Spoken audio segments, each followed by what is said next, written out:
الله ونعم الوكيل نعم المولى ونعم النصير أما بعد فقد قال الله سبحانه وتعالى في كتابه المجيد بسم الله الرحمن الرحيم والعصر إن الإنسان لفي خسر إلا الذين آمنوا وعملوا الصالحات وتواصوا بالحق وتواصوا بالصبر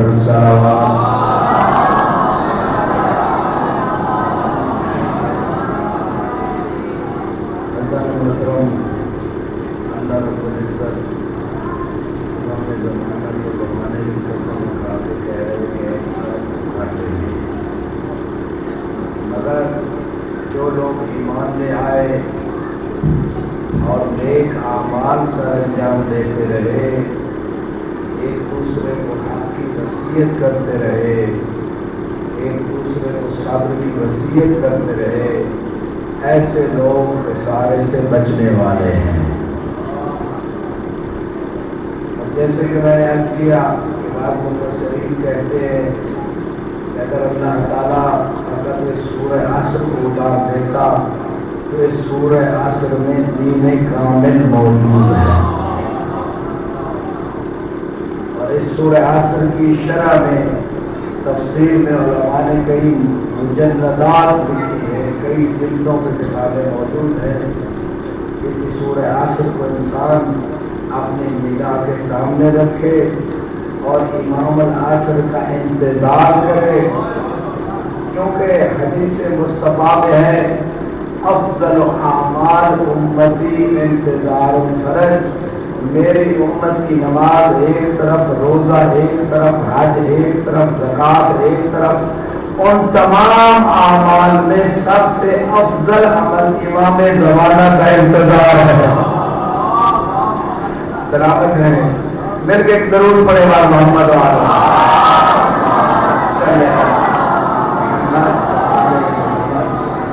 تو کوشش ہوتی ہے کہ روزانہ ایمان کی تازگی کے لیے کوئی واقعہ بیان کیا جائے تاکہ الذین آمنوا پہ عمل ہو کے انسان خسارے سے بچ جائے اور عمل صالح کی طرف بھی متوجہ کیا جائے، تو اس سے وتواصوا بالحق بھی ہو جاتا ہے، وتواصوا بالصبر بھی ہو جاتا ہے۔ درود پڑھے بار محمد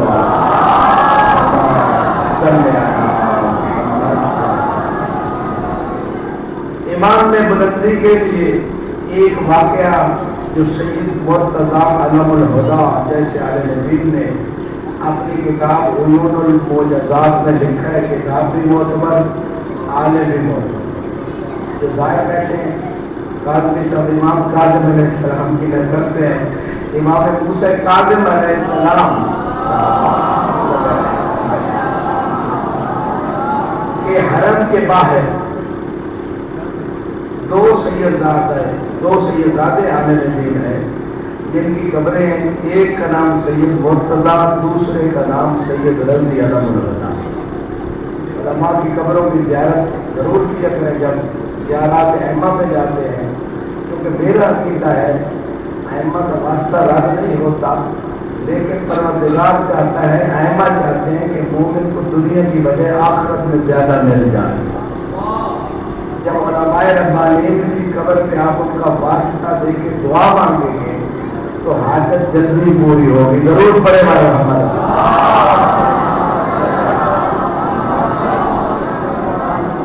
یہ وہ دو سیدزادے ہیں جن کی سفارش خود سیدہ نے شیخ مفید سے کی تھی، فرمایا تھا میرے دو بچوں کو پڑھاؤ۔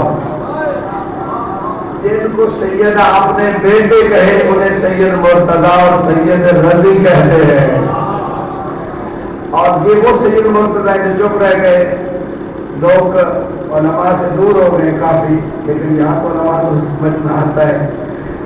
روایت میں کن عالما او متعلما او احب اہل العلم فلا تکن رابعا فالا فتعلق، یا عالم بنو یا علم طلب کرنے والے بنو، چاہے مجلس میں آ کے علم طلب کرنے والے بنو، یا ان دونوں سے محبت رکھنا، چوتھی صورت اختیار نہ کرنا ورنہ ہلاک ہو جاؤ گے۔ یہ دونوں سیدزادے، سید مرتضیٰ کی بات کر رہا ہوں۔ سید مرتضیٰ اور شیخ مفید استاد ہیں۔ اب ایک عالم کا یہ میں قصہ سنانے لگوں تو پوری مجلس ختم، بس اختصار کر رہا ہوں۔ دونوں میں مسئلے میں اختلاف ہو گیا، دونوں نے لکھا کہ مولا علی کی گلی میں لکھ کے مسئلہ رکھ دیتے ہیں، جو جواب آئے اسے قبول کر لیں گا، تھک نہیں گئے۔ تو مولا کی گلی پہ لکھا ہوا سوال پہنچا، شیخ مفید نے کہا میری رائے یہ ہے، سید مرتضیٰ نے کہا کہ میری نگاہ میں مسئلے کا جواب یہ ہے۔ جب انہوں نے اپنا جواب لکھ کے گری پہ رکھا، جب اٹھایا جواب تو ایک سطر میں لکھا ہوا تھا الحق ما ولدی والشیخ معتمدی، حق مسئلہ میں یعنی اس مسئلہ میں جو حق ہے وہ میرے بیٹے مرتضیٰ کے ساتھ ہے، اور شیخ مفید بھی میرے اعتماد کا بندہ ہے، ضرور پڑھے بار محمد۔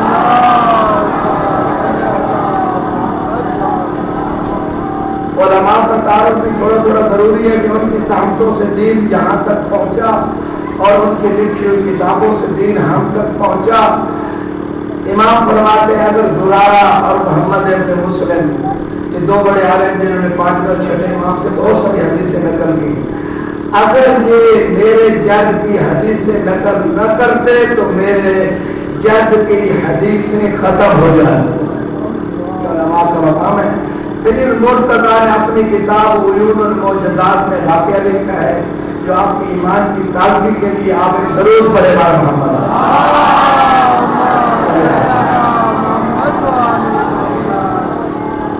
کہتے ہیں کہ ایک دن ایک صحابی مسجد نبوی میں آیا، آپ کے رسول خدا کی بارگاہ میں ایک کیس درج کیا، کیونکہ اس زمانے میں عدالت رسول خدا کی جانب سے ہی برپا ہوتی تھی، کوئی کورٹ سسٹم نہیں تھا، یہی ایک ہی کورٹ سسٹم تھا جو مسجد نبوی میں فیصلے ہوتے تھے۔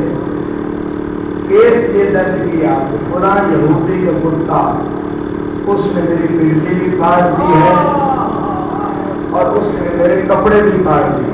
کھارا کا سو بھی بات میں چھوڑ رہا ہوں، دامن بات میں گنجائش نہیں ہوتا۔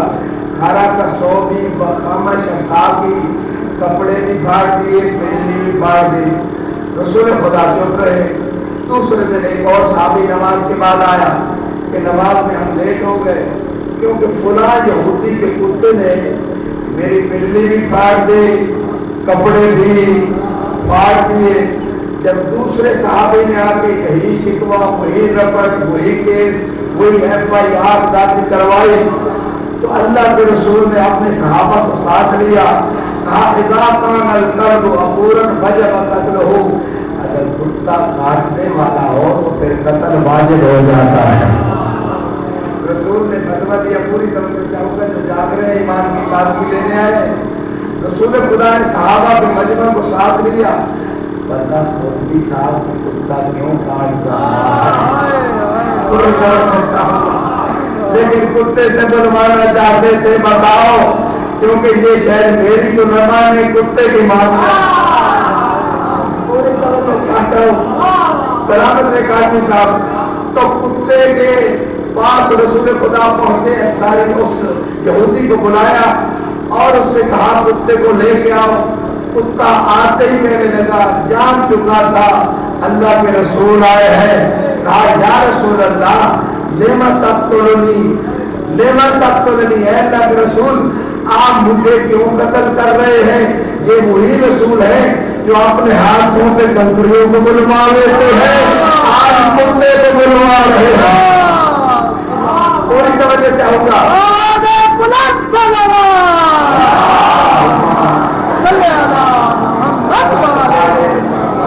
اب میں نے دیکھنے کون تھک کے مجلس سن رہے، کون عبادت سمجھ کے مجلس سن رہے۔ جیسے اصحاب کہف پر کتا بولا تھا، واقعہ قرآن میں ہے، اللہ کے رسول نے کتے کو بلوایا کہ کیوں میرے صحابہ کو کاٹتے ہو؟ اس وقت کتا کہتا ہے یا رسول اللہ ان القوم نواسب مبغضون لعلی ابن ابی طالب لولا كانوا كذلك لما تعرضت لهم، اے اللہ کے رسول یہ لوگ دشمنان علی ہے، اگر علی سے لوگ نہ رکھتے میں ان کو کبھی نہ کاٹتا۔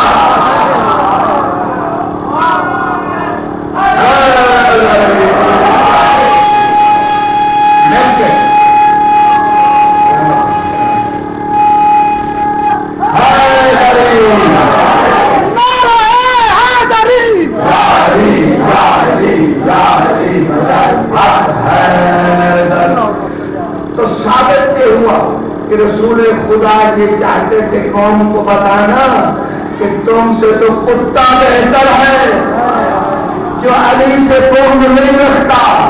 اور مولا کا ایک فرمان ہے, ایسے لوگوں کو بتانا چاہتے تھے کہ اے منافقین, اے وہ لوگوں جو بغض علی رکھتے ہو, معصوم فرماتے ہیں ان الناصر لنا انجس من القلب, کتا سب سے زیادہ نجس ہوتا ہے.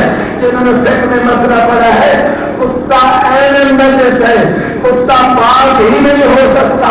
آپ نہر کے اندر لے جائیں, آپ جتنا مرضی اسے پاک کرنے کی کوشش کریں, کتا پاک نہیں ہو سکتا. یہ فقہی مسئلہ ہے, تمام مسلمانوں کا اتفاق ہے. امام فرماتے ہیں ان الناس لنا انجس من القلب, جو ہم اہل بیت سے دشمنی رکھتا ہے وہ کتے سے بھی زیادہ نہیں ہے.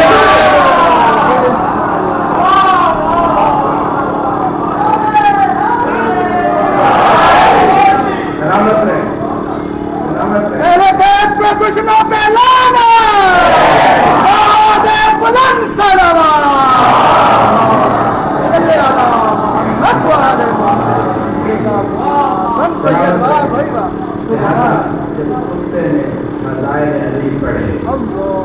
اس کا مطلب ہے اللہ اور رسول کو کوئی فضائل علی اتنے پسند ہے کہ اپنے صحابہ کو کتے سے بھی سنوا دیتے ہیں. اب اللہ کے رسول نے اس یہودی سے فرمایا, اور سب ہی خیرن روایت کرتے ہیں, فرمایا اس کتے سے ہمیشہ نیکی کرنا. جزاک رہے جو اللہ کے رسول نے فرما رہے تھے کہ علی کا حکمدار اگر کتا بھی ہو تو نیکی کا حقدار ہے. سلامت رہے, سلامت رہے. جب اس یہودی نے یہ منظر دیکھا, میں کتا ہو کے علی کے فضائل پڑھ رہا ہے اور کتا بھی لے رہا, تو فوراً کہتا ہے اشہد ان لا الہ الا اللہ واشہد ان محمد رسول اللہ وان علی امیر المومنین وخلیفۃ رسول اللہ. ادھورا کلمہ نہیں پڑھا اس یہودی نے, پورا کلمہ پڑھا. سنا کتے سے تھا فضائل علی کو, کہا گواہی دیتا ہوں کہ اللہ وحدہ لا شریک ہے, محمد اللہ کے رسول ہے, علی امیر المومنین بھی ہے, رسول میں خلیفہ بھی. آواز بلند صلوات, صلی اللہ محمد و آل محمد. پورا خاندان مسلمان ہے. اللہ اکبر, یا اللہ.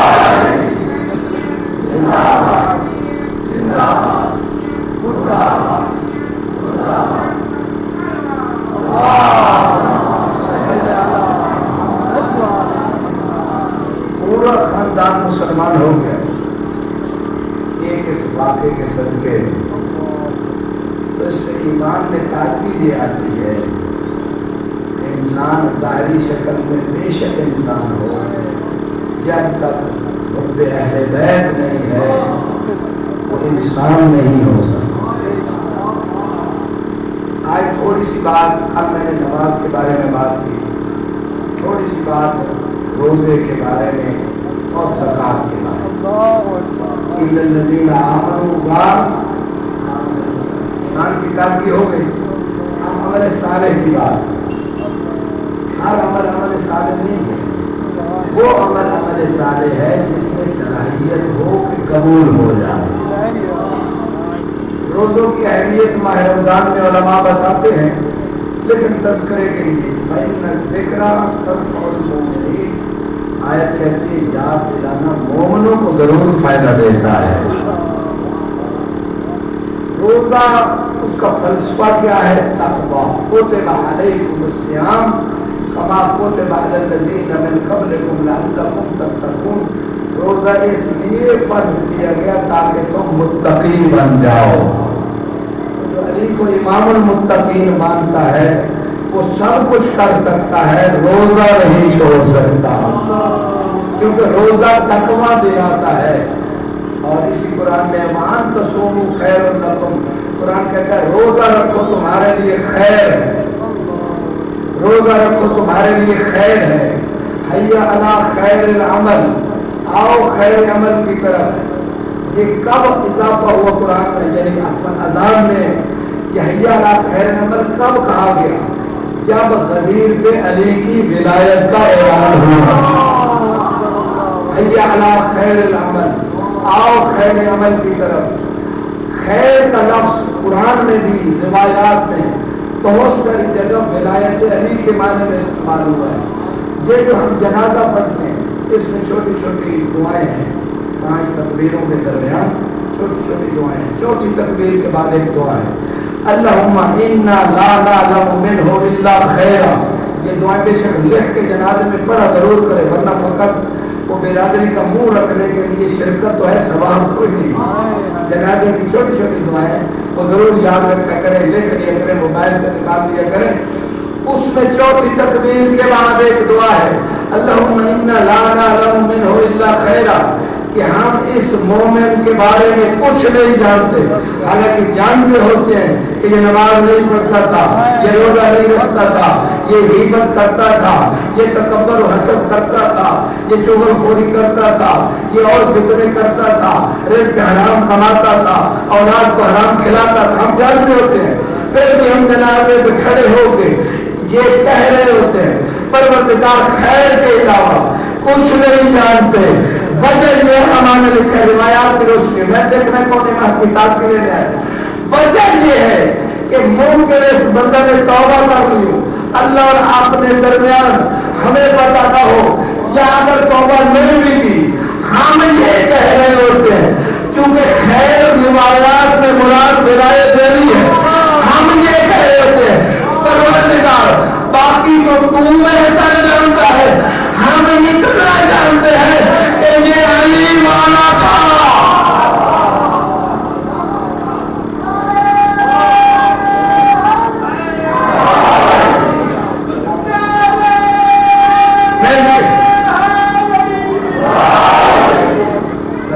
ہم اتنا جانتے ہیں کہ علی کو مولا مانتا تھا، اس کے علاوہ تو بہتر جانتا ہے.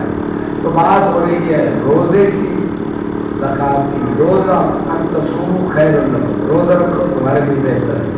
رسول خدا فرماتے ہیں صوموا تصاموا، روزہ رکھو صحت پاؤ. آج دنیا جتنا صحت کے اعتبار سے پریشان ہے، روز میڈیکل اسٹور کھول رہے ہیں، روز میں ہاسپٹل. ویسٹرن دنیا میں بھی کہا بہت سارے بیماریوں کا علاج 18 گھنٹے 16 گھنٹے آپ کھانا پینا بند کریں، فاسٹنگ کریں. جو 1400 سال بعد ایسی دنیا بتا رہی ہے، ڈاکٹر بتا رہے ہیں کہ بہت ساری بیماریاں جو پیدا ہو رہی ہیں اور ان کا علاج بھی روزے میں ہے. یہی بات 1400 سال پہلے اللہ کے رسول نے بتایا. لیکن غربی دنیا کی بات لوگ مانتے ہیں کہ بھائی ریسرچ سے جدید آئی ہے.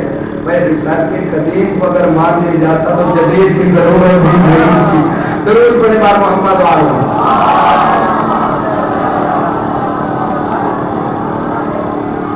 یہ ضرور آپ نے مجھے پڑھوانے والا پڑھایا یا سنانے والا پڑھایا؟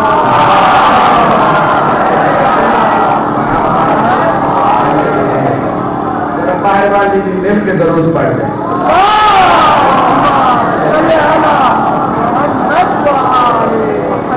اچھا، روزہ وہ ہوا ہے جو پیکج ہے اللہ اور رسول کی طرف سے جس میں جسمانی بیماریوں کا علاج بھی ہے، روحانی بیماریوں کا علاج بھی ہے. ایسا تحفہ نہیں مل سکتا. لہذا روزے کے بارے میں اتنی ہی بات کرنے بات کی تو نہیں تھی. روزے کے بارے میں کسی نے سنی تو نہیں یہاں بات روزے کے بارے میں. 1-2 باتیں مزید روزے کے بارے میں. اگر کوئی ایک روزہ جان بوجھ کے چھوڑ دیتا ہے تو اس کا کفارہ کتنا ہے؟ پہلے ہم کہتے ہیں مومنین ہیں، روزے رکھتے ہیں اور نماز سے مسئلے سنتے ہیں تو اس کے مسائل گھر میں ہوگی، موبائل میں ہوگی، زبان بیٹھے ہیں ماشاء اللہ، علماء دوست بیٹھے ہیں، روزے رکھنے والے بیٹھے ہیں. پوچھ رہا ہوں فقط ایک روزہ اگر ماہ رمضان میں نہ مسافر ہے، نہ مریض ہے، نہ اتنا بوڑھا ہے، کمزور بھی اتنا نہیں ہے، نہ اتنی شدید پیاس لگتی ہے، نہ ہی جناب کوئی ایسی مزدور ہے جس کے بچے کے دودھ کا مسئلہ ہے یا پیٹ میں بچہ ہے اس کو بھی نقصان دہ ہے، کوئی ایسا عذر شرعی نہیں ہے کہ جو روزہ چھوڑنے کا سبب بنے. پھر بھی روزہ نہ رکھے ماہ رمضان میں آپ کے مطابق تو اس کا کفارہ کتنا ہے؟ 60 روزے. چلو 2-3 مطلب جواب دیتے 60 روزے. اگر 60 روزے نہ رکھ سکے تو پھر کیا ہے؟ 60 مسکینوں کو کھانا کھلانا. ایک روزے کے بدلے یہ کفارہ ہے. تو جس نے پورا مہینہ نہ رکھا, جس نے پوری زندگی کئی سال ہی نہ رکھے, تو بڑھنے پر کر کے حساب میں گھر میں خود لگا دینا. یہ کفارہ بھی اللہ کی نعمت و رحمت ہے کہ وہ کمی, وہ نقصان, وہ ثواب, وہ بینیفٹ, وہ فائدہ روزہ کو چھوڑ کے, ایک روزہ ماہ رمضان کا چھوڑ کے جو بندے کو خسارہ ہوا ہے, اس خسارے کو اگر پورا کرنا چاہتا ہے تو ماہ رمضان کے علاوہ 60 روزے رکھے.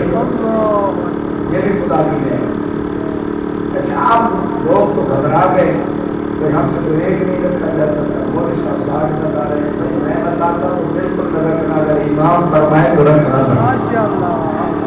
ایک اور حکم شریف کہ ایک روزہ بغیر عذر شرعی کے جان بوجھ کے چھوڑ دیتا ہے, کہ ایک نماز جان بوجھ کے چھوڑ دیتا ہے, اس کی سزا روایات اہل بیت میں کتاب دیات و حدود میں علماء نے لکھا, احمد نے بیان کیا. اس کی سزا کتنی ہے؟ اگر ایک روزہ یا ایک نماز, کوئی عذر نہیں ہے, چھوڑ رہا ہے, کتنی سزا ہے؟ چھوڑوں کی سزا.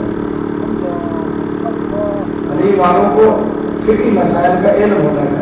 واجب ہے, واجب ہے ایسے مسائل سیکھنا جو عام زندگی میں پیش آتے ہیں. امام باقر علیہ السلام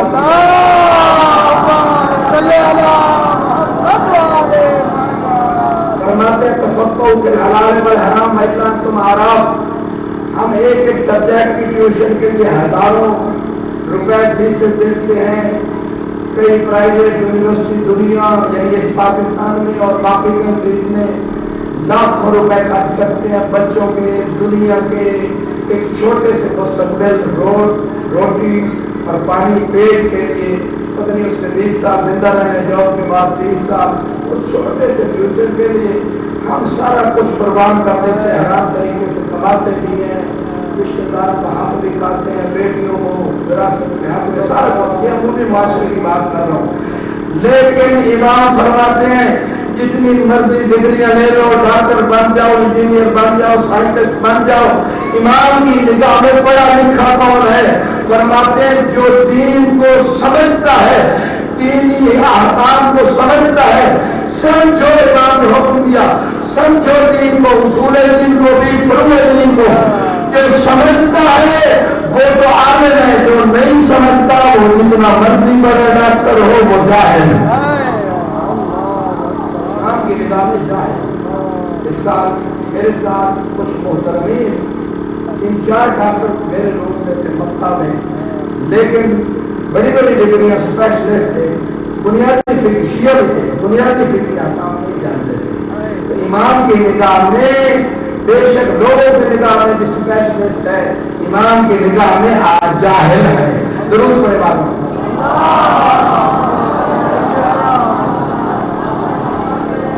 ایک روزہ چھوڑے, ایک نماز چھوڑے, 25 کوڑے سزا ہے.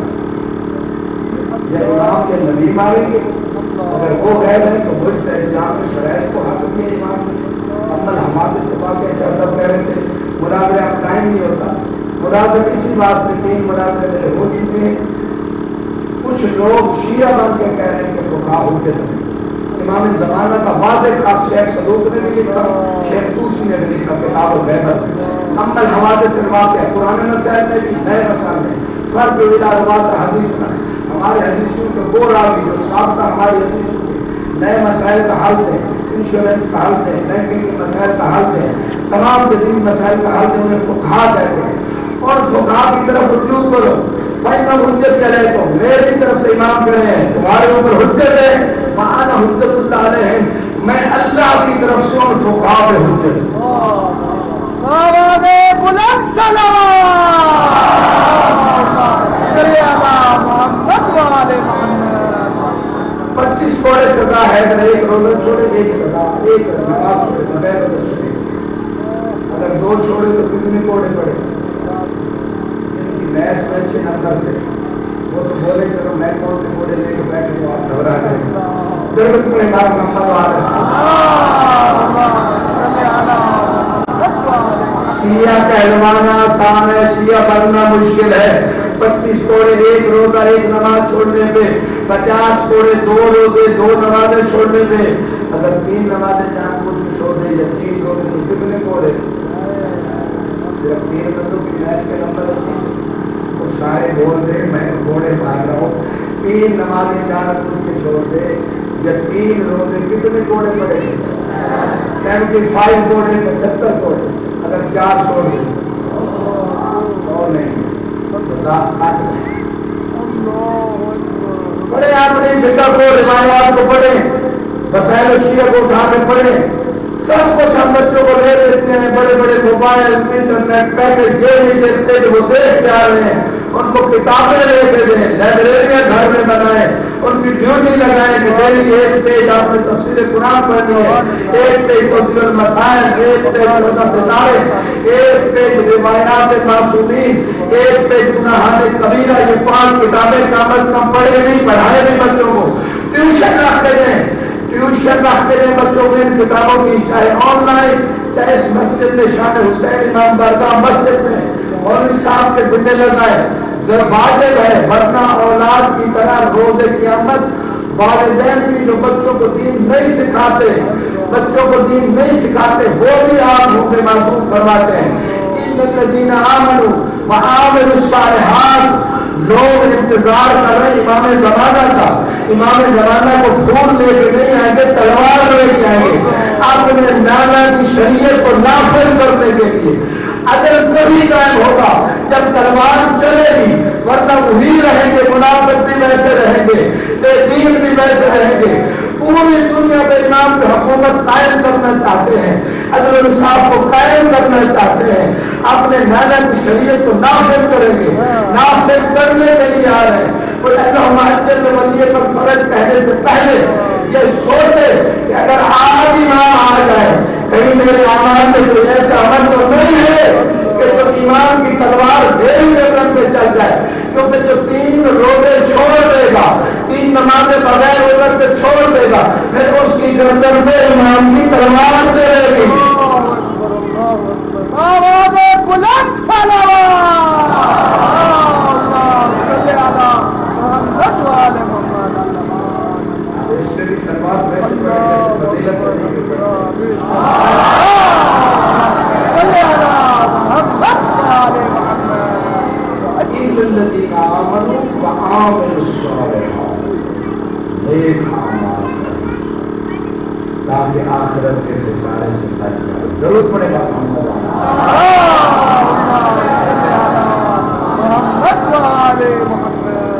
ایک واقعہ مسائل آپ لوگوں کے ایمان کی تعلیم کیونکہ آپ بہت گھبرا رہے ہیں، آپ کی گھبراہٹ دور کرنا ضروری ہے۔ ایک ضرورت پڑے گا محمد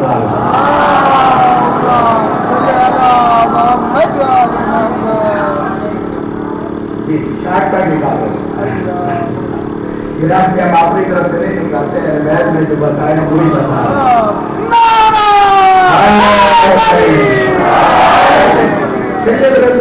سبحان اللہ، سبحان اللہ۔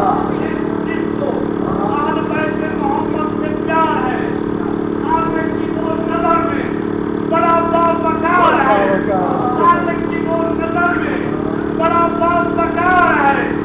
آئیں گے جب وہ حشر میں تو آئیں گے خود سے یہ صدا، آئیں گے جب وہ حشر سے تو آئیں گے خود سے یہ صدا۔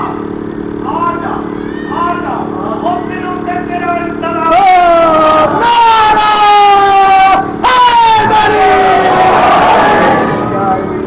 سید رضی بھائی ہے سید مرتضیٰ، سید مرتضیٰ کی کتاب کا میں نے واقعہ بھی پڑھی۔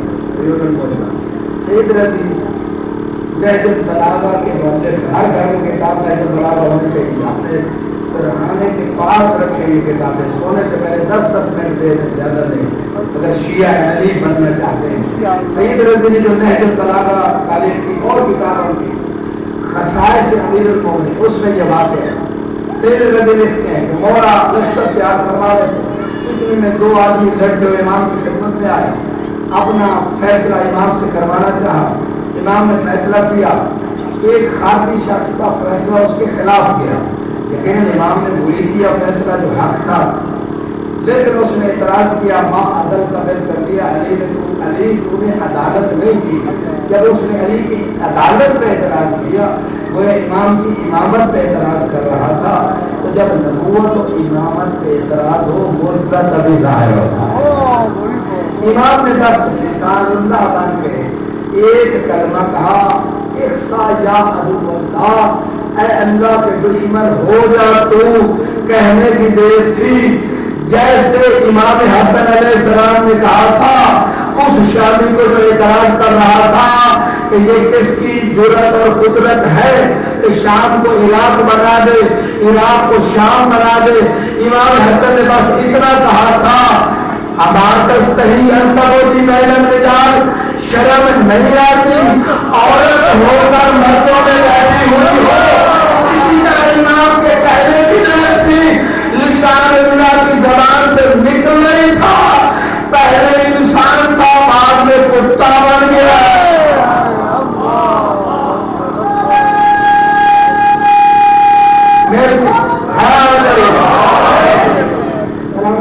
انسان سے کتا بن گیا. کتا بنا رونے لگا، وہاں کو آنسو جاری تھے، معافی مانگ رہا تھا. یاد میں سنیے گا، جب امام سے معافی مانگ رہا تھا، کریم سے امام رحم آ گیا. روایت کہتی ہے فتکلم بکلمات، امام نے کچھ کلمے بولے، واپس انسانی شکل میں آ گیا. آپ جو بچپن سارا دیکھ رہا تھا یہ قصہ، یہ واقعہ، وہ حیران ہو گیا. یہ بات انسان کتا بنا دیا، کتے کو انسان بنا دیا. اچھا کچھ لوگ حیران ہو کے مجھے بھی دیکھ رہے کہ یہ تو ہو ہی نہیں سکتا، کیونکہ امام نے حج کے دوران اپنے ایک صحابی سے کہا تھا کہ صحابی نے کہا مولا اس پر حاجی بڑے ہیں. امام نے کہا حاجی کم ہے، شور مچانے والے زیادہ.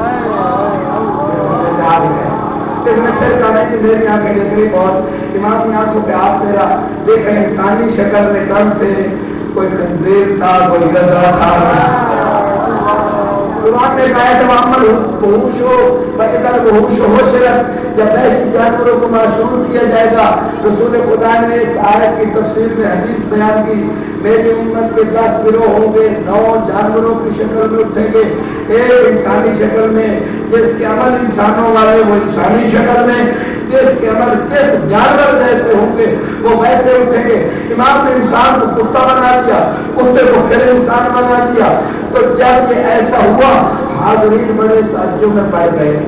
میں کہتا ہوں اے کوفے کے لوگوں، آپ تعجب میں پڑ گئے اس علی کے بارے میں جو مظہر اور عجائب ہے، جس کی ذات میں عجائب ظاہر ہوتے ہیں. کبھی باب خیبر کو کھاڑ دیتے ہیں، کبھی ڈوبے ہوئے سورج کو واپس پلٹا دیتے ہیں. اس علی کے بارے میں تعجب میں پڑ گئے. جب تعجب دیکھا نا حاضرین کا، تو امام نے ایک جملہ کہا آصف برقیہ کے بارے میں. ان آصف برقیہ، جو آصف برقیہ تھے وہ سلیمان نبی کے وزیر اور جانشین اور وسیع تھے، اور اس نے وہ عجیب چیز کر کے دکھا دی کہ تخت بلقیس کو فلک جھپکنے سے پہلے لے کے آ گیا. اور واقعہ قرآن میں بڑی توجہ چاہوں گا. تو علم و محنت کتاب آنا آتی کبھی قبل جب تک کہ جس کے پاس کتاب کا تھوڑا سا علم تھا سے بن گیا، تھوڑا سا علم تھا، اس نے کہا اے نبی اللہ سلیمان، کیونکہ اس سے پہلے جن نے کہا تھا میں بھی لے آؤں گا، لیکن جب تک آپ تک اٹھیں گے نہیں میں لے کے آ جاؤں گا. نبی اللہ سلیمان نے کہا یہ تو بہت دیر ہو جائے گی. تو آج سے برقیہ نے کہا آپ فلک بھی نہیں جھپکیں گے تو میں لے کے آ جاؤں گا. کسی نے امام سے پوچھا آپ کا مقام کیا؟ چھٹے امام سے پوچھا. امام نے فرمایا آج سے برقیہ کے پاس تھوڑا سا کتاب کا علم تھا جو امام کی کتاب بھی لے آئے ہیں. جو ایمان کی معراج کرنے آئے ہیں ان کے لیے جملہ دے رہا ہوں، جو فضائل سننے کو عبادت سمجھتے ہیں.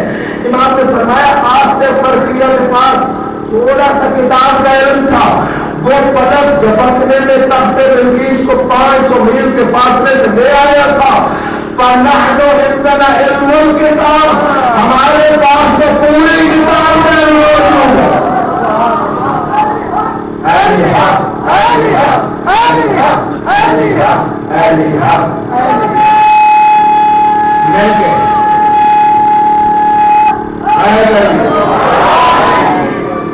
امام علی علیہ السلام بڑی تیزی سے گزرا، فرمایا ترجمہ کر گئے. آصف برقیہ کے پاس تھوڑا سا علم تھا، وہ تخت بلقیس کو لے آیا اور پھر فرمایا آصف برقیہ کے پاس اس میں اعظم کے 73 حرفوں میں سے یہ کوڈ ورڈز ہیں، 73 حرف جو اس میں اعظم کے ہیں، یعنی جو طاقت قدرت اس کو اگر ڈیوائڈ اور تقسیم کیا جائے تو 73 حصے بنتے ہیں. یہ آسان کر رہا ہوں، جیسے یہ ایک چھوٹا سا بلب ہے، اس میں بڑی تھوڑی سی کیپیسٹی ہے، اگر اس سے زیادہ اس میں پاور آئے گی کرنٹ کی تو یہ پھٹ جائے گا. اس سے بہتر مثال میں دے نہیں سکتا. تقابل کرنا ہے آصف برقیہ اور آل محمد میں. آصف برقیہ کے پاس فقط ایک حرف تھا، 73 حرفوں میں امام فرما رہے ہیں، یعنی ایک بات قبول کرنے کی پاور تھی اور ٹوٹل 73 پاور ہیں، 73 طاقتیں ہیں. آصف برقیہ پلک جھپکنے سے پہلے تخت بلقیس لے آیا تھا. فَنَحْنُ عِنْدَنَا 72 حرفاً، ہمارے پاس اللہ نے 73 میں سے 72 حرف عطا دیے ہیں.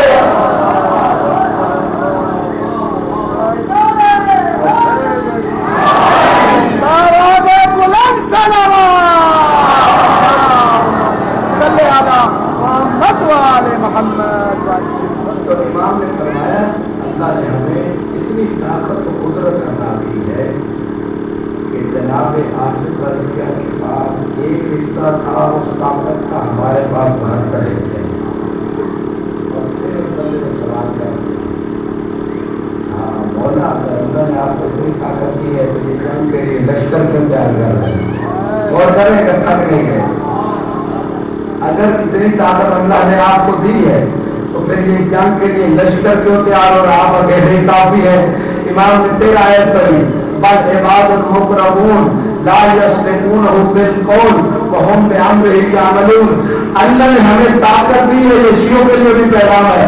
کسی کے پاس پیسہ آ جائے، کسی کے پاس کوئی بڑے گریڈ کی جاب آ جائے، کوئی اور کرسی آ جائے تو طاقت کا غلط استعمال نہیں کرتا، ویسے طاقت کو استعمال کرنا ہے جیسے اللہ رسول اور اہل بیت چاہتے ہیں.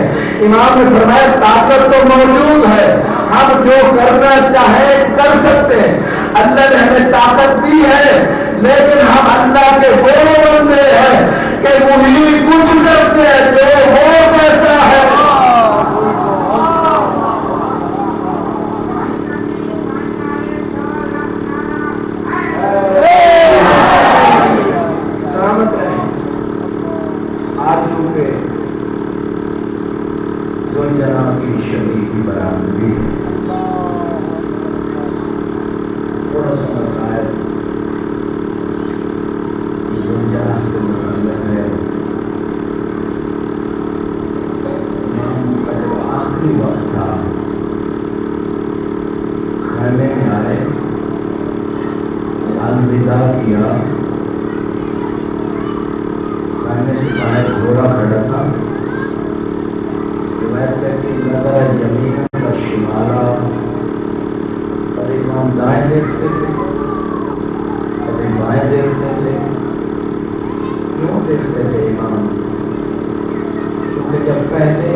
قاسم آ جاتے تھے، کہیں سے عباس آ جاتے تھے، پاؤں کے رکاب پکڑ کے امام کو سوار کراتے تھے.